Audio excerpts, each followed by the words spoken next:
This is Colleen with Nautical Nathan, continuing my sailing adventures on Lake Pontchartrain. You're looking southwest toward Metairie with New Orleans Lakeshore Drive along the seawall. This land was dredged from the lake in the 1920s by the Works Progress Administration, and now it's a popular place to hang out in the evenings, especially on the weekends. As you look east, you can see part of our levee system, which protects the post-World War II neighborhoods of Lakeshore and Lake Vista. During the war, there were Navy and Army hospitals built here, so their patients could catch cool breezes from the lakefront. A naval air base was built farther east along Lakeshore Drive, where the University of New Orleans is located now.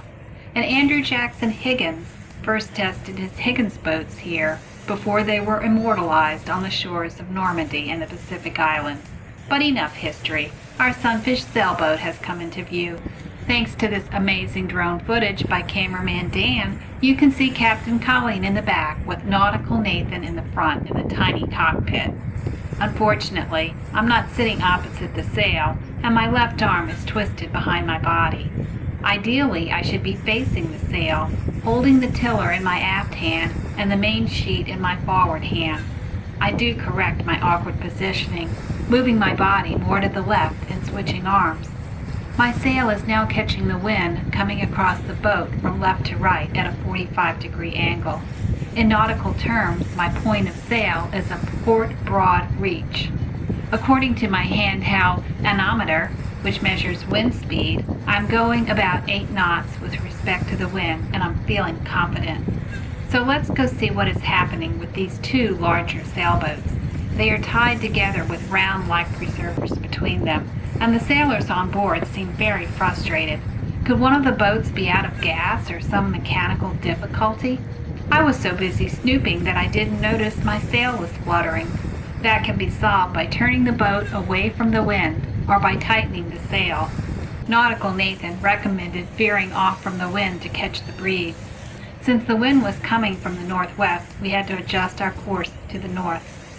Here's some more footage of tacking, or changing the direction of the boat by switching the sides of the sail.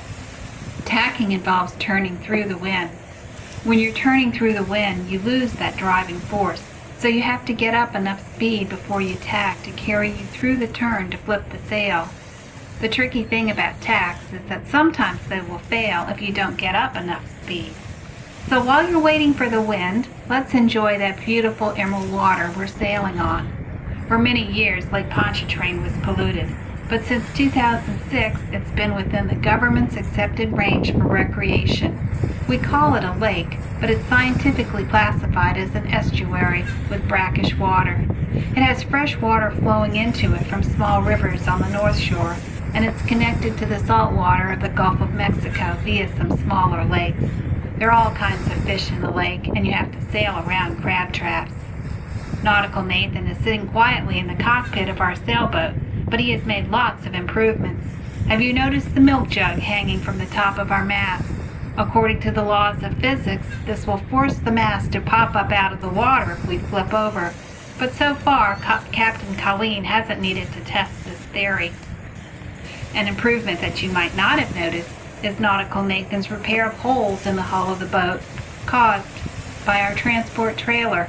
The trailer was a bit rough on our fiberglass hull, but it was not too tough for waterproof Gorilla Tape. We've also added a whistle, as that is a requirement for a Coast Guard inspection, and of course we have life preservers worn by each person on board. We've learned to always check that our life preservers don't get entangled with any of the ropes on our boat. We always carry a paddle with us in case we don't have any wind or our rudder breaks. Both of these events have happened to us on Lake Pontchartrain. Other sailing necessities are cold water, suntan oil, and a radio to communicate with someone on shore. Lake Pontchartrain is only 12 feet deep on average, so there are always lots of waves. It's a great place to learn how to sail, and many Olympic sailors have trained on this lake, including the United States' first gold medalist in sailing in 1932. As the drone returns to shore, and we sail westward to our harbor at the Bonneville Boat Launch, you can see the point, which is at the end of Breakwater Drive. Behind the point is the Southern Yacht Club, the second oldest yacht club in the United States, with sailboats and boathouses to the west of it. The yacht club is opposite a little red lighthouse, and both of these buildings are at the end of the New Basin Canal, which previously extended along West End to the business district, but it's now covered with a greenway and an interstate.